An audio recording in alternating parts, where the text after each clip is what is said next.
नमस्कार, स्वागत है आपका अपने YouTube चैनल प्री स्कॉलर्स में। मेरा नाम मनीष शर्मा। मैं फिर से हाजिर हूँ आपके लिए जुलाई एंड अगस्त महीने की करंट अफेयर्स के most important one liner questions लेकर, जो आपके आने वाले एग्जाम के लिए बहुत महत्वपूर्ण रहेंगे। तो चलते हैं अपने प्रश्नों की तरफ। आप चैनल पर पहली बार आए हैं तो चैनल को सब्सक्राइब कीजिए, लाइक कीजिए, बेल आइकन को दबाइए, इससे लेटेस्ट वीडियो की नोटिफिकेशन आपको मिलते रहें।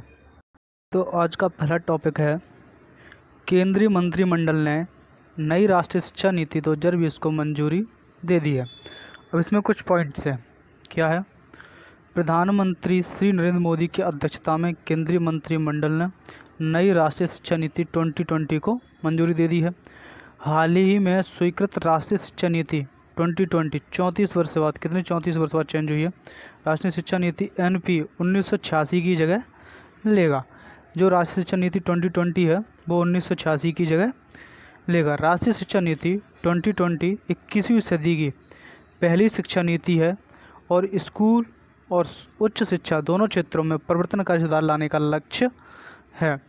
राष्ट्रीय शिक्षा नीति 2020 सतत विकास के लिए 2030 सतत विकास के लिए 2030 एजेंडा से जुड़ी है और यह एक्सेस, इक्विटी, क्वालिटी, अफोर्डेबिलिटी और अकाउंटेबिलिटी के आधारभूत स्तंभों पर आधारित है।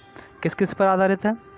Access, equity, quality, affordability, accountability के आधारों पर स्थित है। इसमें क्या है? इसमें 2035 तक, कब तक? 2035 तक 50% सकल नामांकन अनुपात का लक्ष्य है। यानी कि 50% अपने यहाँ पर उच्च शिक्षा प्राप्त लोग होने चाहिए। 50% लक्ष्य। कई प्रवेश और निकास के लिए प्रावधान है। यानी उच्च शिक्षा में कई प्रवेश और विकास के लिए, निकास के लिए प्रावधान है। क्या क्या उसमें? जैसे कि कॉलेज में उच्च शिक्षा के लिए जब एडमिशन लिया जाएगा, अगर अभी 1 साल करते हैं कॉलेज तो आपको सर्टिफिकेट दिया जाएगा, 2 साल करते हैं डिप्लोमा दिया जाएगा, 3 साल करते हैं तो आपको बैचलर्स डिग्री दी जाएगी। जो चौथा वर्ष जो रहेगा वो लैब और प्रैक्टिकल या शोध के आधार पर रहेगा, तो उसके लिए आपको एक सर्टिफिकेट दिया जाएगा। तो 4 साल के लिए ऐसे नियम बनाएगा। यह 21वीं सदी की आवश्यकताओं के अनुसार स्कूल और कॉलेज की, किसकी? स्कूल और कॉलेज की शिक्षा से को अधिक समग्र, लचीली, बहुविषयक बनाकर भारत को जीवंत समाज, ज्ञान और वैश्विक ज्ञान महाशक्ति में बदलने का प्रयास करेगी। क्या करेगी? वैश्विक ज्ञान महाशक्ति में बदलने का प्रयास करेगी। तो ये बहुत बड़ा निर्णय है हमारी भारत गवर्नमेंट की तरफ से। तो इसमें बहुत से सारे चेंज किए हैं। हम देखते हैं आगे जरा किस तरह इम्प्लीमेंट होते हैं तो क्या हमें इसका बेनिफिट मिलेगा। इसमें दूसरा टॉपिक, भारत पहुंचा राफेल लड़ाकू विमानों का बेड़ा। Rafale jets arrived in India. ये फ्रांस में निर्मित है। कहाँ पर निर्मित हुआ है? फ्रांस में निर्मित हुआ है। कितने आए हैं? 5 राफेल आए हैं। ये राफेल जो है मल्टी रोल कॉम्बैट जेट का एक बेड़ा है। कहाँ पर है? मल्टी रोल कॉम्बैट जेट का एक बेड़ा है जो भारत पहुंच चुका है। राफेल जेट्स ने फ्रांस के बंदरगाह बोर्डो के मेरिग्रेक एयरवेज, कहाँ के? फ्रांस के बंदरगाह बोर्डो के मेरिग्रेक एयरवेज से 7000 किलोमीटर की दूरी तय करने के बाद अम्बाला के वायुसेना बेस पर लैंड किया। कहाँ पर किया? अम्बाला के वायुसेना बेस पर लैंड किया। भारतीय हवाई क्षेत्र में प्रवेश करने के बाद, कहाँ पर? भारत में जब हवाई क्षेत्र में प्रवेश करने के बाद सुखोई 30 MKI विमानों ने क्या की? अगवानी की, यानी कि इसका स्वागत किया। उनके साथ उड़ते हुए अम्बाला एयरबेस पे आए। अम्बाला एयरबेस पे 5 विमानों के साथ सुखोई 30 MKI विमान भी अम्बाला आए थे। इस बेड़े में 3 सिंगल सीटर, इस बेड़े में जो हैं 3 सिंगल सीटर और 2 12 सीटर एयरक्राफ्ट शामिल हैं। कितने? 3 सिंगल सीटर हैं, 2 12 सीटर एयरक्राफ्ट शामिल है, जो अम्बाला स्थित स्क्वाड्रन नंबर 7 को भारतीय वायुसेना में शामिल किया जाएगा, जिसे गोल्डन एरो नाम दिया गया है। क्या दिया गया है? गोल्डन एरो नाम दिया गया है। तो अगला जो टॉपिक है, गोल्ड में तब्दील हुआ भारतीय टीम का 2018 एशियाई खेलों का रजत पदक। जो 2018 में एशियाई खेल हुए थे उनका रजत पदक जो है अब गोल्ड में तब्दील हो गया। वो कैसे हुआ? भारतीय 4x400 मिक्स रिले टीम की जकार्ता 2018 एशियाई खेलों में रजत पदक को स्वर्ण पदक में बदल दिया गया है। इस पदक को स्वर्ण में बहरीन की टीम, कहाँ की? स्वर्ण पदक में बहरीन की टीम को अयोग्य घोषित किया गया। क्या किया गया? अयोग्य घोषित करने के बाद इसको अपग्रेड किया गया है। जो 400 मिक्स रिले फाइनल की विजेता थी। क्या थी? विजेता। इसमें और क्या किया गया है? बहरीन टीम को अयोग्य घोषित उसके सदस्य केमी एडेकोया को एथलेटिक्स इंटीग्रिटी यूनिट AIU ने डोप परीक्षण में, किसमें? डोप परीक्षण में विफल। वो डोप परीक्षण में क्या हो गया? फेल होने के बाद 4 साल के लिए प्रतिबंध कर दिया गया है। कितने साल के लिए? 4 साल के लिए प्रतिबंधित कर दिया गया। उसके बाद जब इसको प्रतिबंध कर दिया तो उसके बाद क्या हुआ? इसके बाद अब मोहम्मद अनस को, जो भारतीय चौकड़ी MR पोवम्मा, क्या कहते हैं? भारतीय चौकड़ी मोहम्मद अनस की भारतीय चौकड़ी MR पोवम्मा, हेमा दास और अरोगिया राजीव, जो 4x400 मिश्रित रिले फाइनल में बहरीन के बाद दूसरे स्थान पर आए थे। किस पे आए थे? बहरीन के बाद दूसरे स्थान पर ये आए थे। अब इस आयोजन के विजेता बन गए। 2018 में जो रजत पदक जीता था, तो वहाँ पे उसके जगह पर जो एथलीट थी, उस इंटीग्रिटी यूनिट ने डोप परीक्षण में फेल होने के बाद उसको प्रतिबंध कर दिया और भारत के मोहम्मद अनस की भारतीय चौकड़ी MR पोवम्मा, हेमा दास और अरोगिया राजीव, जो 400x400 में से रिले के फाइनल के बहरीन के बाद दूसरे स्थान पर आए थे, अब उन्हें आयोजन के विजेता बना दिया गया। अब क्या हो गया? फाइनल जीत चुके हैं। क्या करते हैं? इसके अलावा भारतीय धावक अनु राघवन, इसके अलावा क्या हुआ है? भारतीय धावक अनु राघवन बहरीन की केमी एडेकोया की अयोग्यता के बाद, यानी कि बहरीन की एक और केमी एडेकोया की अयोग्यता के बाद 400 मीटर की दौड़ में, कितनी मीटर में? 400 मीटर की दौड़ में चौथे स्थान से कांस्य पदक स्थान पर पहुंच गए हैं। यानी कि पहले चौथे स्थान पर थे, अब ये कांस्य पदक स्थान पर पहुंच गए। अब इनको क्या मिलेगा? कांस्य मिलेगा। अब आते हैं अपने नेशनल न्यूज़ पर, जो अपने नेशनल में घटित हुई है। एशियाई विकास ADB, क्या है? एशियाई विकास ADB कोविड-19 की महामारी के प्रति सरकार की आपातकालीन प्रतियों का समर्थन करते हुए क्या किया है? एशिया बैंक ADB ने कोविड-19 महामारी के प्रति सरकार की आपातकालीन प्रक्रिया को समर्थन करने के लिए आपदा प्रतिक्रिया कोष में, एशिया प्रशांत आपदा प्रतिक्रिया कोष में $3 मिलियन, कितना? $3 मिलियन अमेरिकी डॉलर, लगभग 22 करोड़ रुपए, कितना? 22 करोड़ रुपए का अनुदान को मंजूरी दी है ADB ने। कितने की दी है? 22 करोड़ रुपए के अनुदान की मंजूरी ADB ने दी है। मानव संसाधन विकास मंत्रालय MHRD का नाम बदलकर शिक्षा मंत्रालय कर दिया गया है। अब इसमें क्वेश्चन पूछा जा सकता है, मानव संसाधन विकास मंत्रालय का नाम बदलकर क्या रखा गया है? शिक्षा मंत्रालय कर दिया गया है। इसमें केंद्रीय मंत्रालय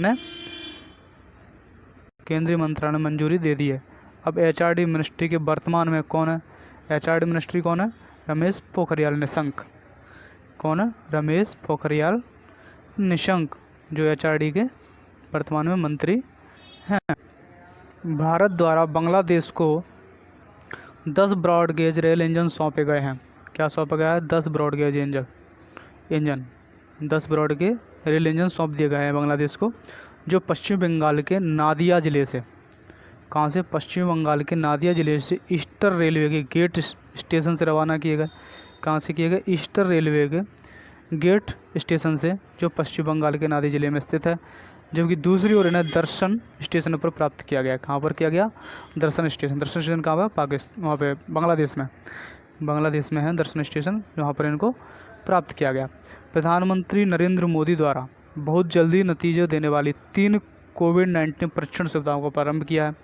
तो इसकी कितनी किया है? 3 क्या है? कहाँ किया है? कोलकाता में किया है, नोएडा और मुंबई, 3 जगहों पर किया है। कहाँ पर किया? कोलकाता, नोएडा और मुंबई। इससे क्या होगा? 10,000 टेस्ट करने की क्षमता प्रतिदिन बढ़ जाएगी। कितनी बढ़ जाएगी? 10,000 टेस्ट करने की क्षमता प्रतिदिन बढ़ जाएगा। अब यहाँ पे एक ऐप लॉन्च किया गया है, जो किसके द्वारा किया है? केंद्र स्वास्थ्य और परिवार कल्याण मंत्री डॉक्टर हर्षवर्धन के द्वारा मौसम के पूर्वानुमान के लिए, किसके लिए? मौसम के पूर्वानुमान लगाने के लिए मौसम ऐप लॉन्च किया है। क्या किया है? मौसम मोबाइल ऐप लॉन्च किया है। किसने किया है? डॉक्टर हर्षवर्धन ने। किसने? डॉक्टर हर्षवर्धन ने। हमारे केंद्रीय स्वास्थ्य मंत्री भी हैं। राज्य समाचार देख लेते हैं। राज्य समाचार क्या है? गुवाहाटी विकास विभाग मंत्रालय ने सीवरों की सफाई के लिए न्यूनतम मानव भागीदारी सुनिश्चित करने के लिए पहले मैन होल सफाई रोबोट बैंडिकूट का उद्घाटन किया है। किसका? मैन होल सफाई के लिए रोबोट जो है बैंडिकूट का उद्घाटन किया है। सीवर मैन होल की सफाई करने वाला रोबोट पाने वाला गुवाहाटी पूरे पूर्वोत्तर क्षेत्र का पहला शहर है। कौन सा है? गुवाहाटी। पूर्वोत्तर क्षेत्र का पहला शहर कौन सा है? गुवाहाटी है, जो सीवर की सफाई के लिए रोबोट को प्राप्त हुआ है। और वो रोबोट क्या है, क्या नाम है उसका? बैंडीकूट। क्या नाम है? बैंडीकूट, जो सीवर के मैन होल की सफाई के लिए प्रयोग किया जाएगा। अब अंतर्राष्ट्रीय समाचार, जो अंतर्राष्ट्रीय में घटित हुई घटनाएं हैं उसमें जो मतलब महत्वपूर्ण करंट अफेयर्स इसमें क्वेश्चन आ सकते हैं जो अंतर्राष्ट्रीय, ये जुलाई और अगस्त के हैं, आगे भी ऐसे ही आते रहेंगे, इसलिए चैनल को सब्सक्राइब कर लीजिए। अंतर्राष्ट्रीय मुद्रा कोष, इंटरनेशनल मॉनेटरी फंड IMF, कौन सा? इंटरनेशनल मॉनेटरी फंड IMF ने दक्षिण अफ्रीका में आपातकालीन, कौन सा? आपातकालीन सेवाओं के लिए 4.3 बिलियन, कितना? 4.3 मिलियन अमेरिकी डॉलर के ऋण को मंजूरी दी है। कितना ऋण दिया है? 4.3 बिलियन अमेरिकी डॉलर के ऋण की मंजूरी दी है, जो विश्व में किसी भी देश को कोरोना वायरस महामारी से लड़ने के लिए मंजूर की गई है। सबसे अधिक राशि है। क्या है इससे सबसे अधिक राशि है जो कोरोना वायरस की महामारी में लड़ने के लिए जो मंजूर की गई है सभी देशों में, मतलब विश्व में, उनसे सबसे अधिक राशि किसको मिली है? दक्षिण अफ्रीका को मिली है। कितनी मिली है? 4.3 बिलियन अमेरिकी डॉलर के। ट्यूनीशिया के आंतरिक मंत्री हिचेम मचिची, कौन है? ट्यूनीशिया के आंतरिक मंत्री हिचेम मचिची को ट्यूनीशिया का नया प्रधानमंत्री नियुक्त कर दिया गया है। क्या कर दिया गया है? ट्यूनीशिया का नया प्रधानमंत्री नियुक्त कर दिया है। तो क्वेश्चन पूछ सकता है कि ट्यूनीशिया के नए प्रधानमंत्री का नाम क्या है? तो क्या? हिचेम मचिची। क्या नाम उनका? हिचेम मचिची। या फिर हिचेम मचिची को कहाँ का प्रधानमंत्री नियुक्त किया गया? तो कहाँ का किया गया? ट्यूनीशिया का। तो ये दो क्वेश्चन इसमें से बहुत इंपॉर्टेंट बनते हैं। अगला जो टॉपिक यहाँ पर समझौते हुए, क्या करें? हम समझौते के बारे में बात करें। पावर फाइनेंस कॉरपोरेशन PFC ने भारतीय प्रौद्योगिकी, किसने? PFC ने भारतीय प्रौद्योगिकी संस्थान कानपुर के साथ स्मार्ट ग्रिड टेक्नोलॉजी में प्रशिक्षण, अनुसंधान और उद्यमिता विकास एंटरप्रेन्योरशिप डेवलपमेंट के लिए एक समझौते का हस्ताक्षर किया है। क्या किया? एक समझौते का हस्ताक्षर किया, जिसके तहत PFC IIT कानपुर को, इसके तहत PFC और IIT कानपुर को की वित्तीय सहायता प्रदान करेगा। कितने की? 2,38,97,000 रुपये की वित्तीय सहायता प्रदान करेगा। कितनी करेगा? 2,38,97,000 रुपये की वित्तीय सहायता प्रदान करेगा। परियोजना के हिस्से के रूप में IIT के को 90 प्रतिभागियों को स्मार्ट ग्रिड तकनीक पर प्रशिक्षण प्रदान करेगा। कितने करेगा? प्रशिक्षण प्रदान करेगा 90 प्रतिभागियों को। 9 चयनित उम्मीदवारों को फेलोशिप प्रदान करेगा। कितने करेगा? 9 को फेलोशिप प्रदान करेगा और 90 प्रतिभागियों को स्मार्ट ग्रिड तकनीक के आधार पर क्या? प्रशिक्षण करेगा। दूसरा पॉइंट इसमें है उन्नत भारत अभियान। कौन सा? उन्नत भारत अभियान। भारतीय प्रौद्योगिकी संस्थान दिल्ली, कौन सा? UBA IITD, यानी कि IIT दिल्ली, और बिजना भारती, कौन सा? बिजना भारती नई दिल्ली, किसके बीच में हुआ है? UBA IITD, यानी कि उन्नत भारतीय अभियान भारतीय प्रौद्योगिकी संस्थान दिल्ली, UBA IITD और बिजना भारती BIVHA नई दिल्ली ने CSIR, कौन सा? CSIR के साथ एक त्रिपक्षीय समझौता ज्ञापन पर हस्ताक्षर किए हैं। कौन से? एक त्रिपक्षीय समझौते पर हस्ताक्षर किए।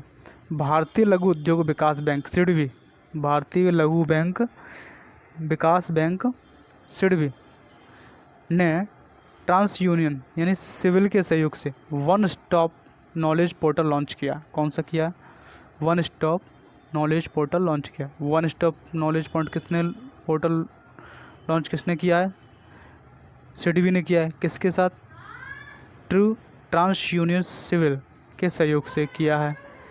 मंच को सूक्ष्म, लघु और मध्यम उद्योगों को, जैसे MSME सेक्टर के अंदर ये सारे आते हैं। MSME सेक्टर के अंदर कौन कौन से आते हैं? सूक्ष्म, लघु और मध्यम उद्योग के लिए लॉन्च किया है, जिससे इससे लोन वगैरह भी ले सकते हैं। तीसरा समझौता इसमें पढ़ते हैं अपन। रिलायंस पावर और जापानी ऊर्जा प्रमुख जेरा, रिलायंस पावर और जापानी ऊर्जा प्रमुख जेरा ने बांग्लादेश के मेघना घाट में एक नई 745 मेगावाट प्राकृतिक गैस संयुक्त चक्र बिजली परियोजना के लिए लगभग 642 मिलियन डॉलर, कितना 642 मिलियन डॉलर, लगभग 4,798 करोड़ रुपए को वित्तीय सहायता प्रदान करने के लिए बैंकों के एक समूह के साथ समझौते पर हस्ताक्षर किया। किसने किया है?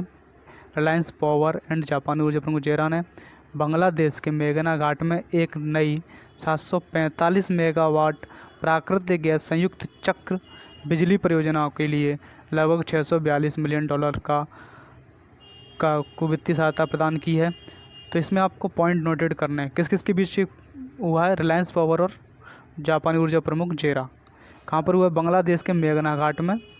कहाँ पर हुआ है? बांग्लादेश के मेघना घाट में। वहाँ पर कितने 745 मेगावाट का एक संयुक्त प्राकृतिक गैस संयुक्त चक्र बिजली परियोजना के लिए लगभग 642 मिलियन डॉलर, लगभग 4,798 करोड़ रुपए की वित्तीय सहायता प्रदान की है, जो बैंकों के एक समूह के साथ समझौते पर हस्ताक्षर किए गए हैं। यह बांग्लादेश के बिजली क्षेत्र में एक परियोजना के लिए बांग्लादेश के बिजली क्षेत्र में एक परियोजना के लिए सबसे बड़ी फंडिंग टाई अप में से एक है।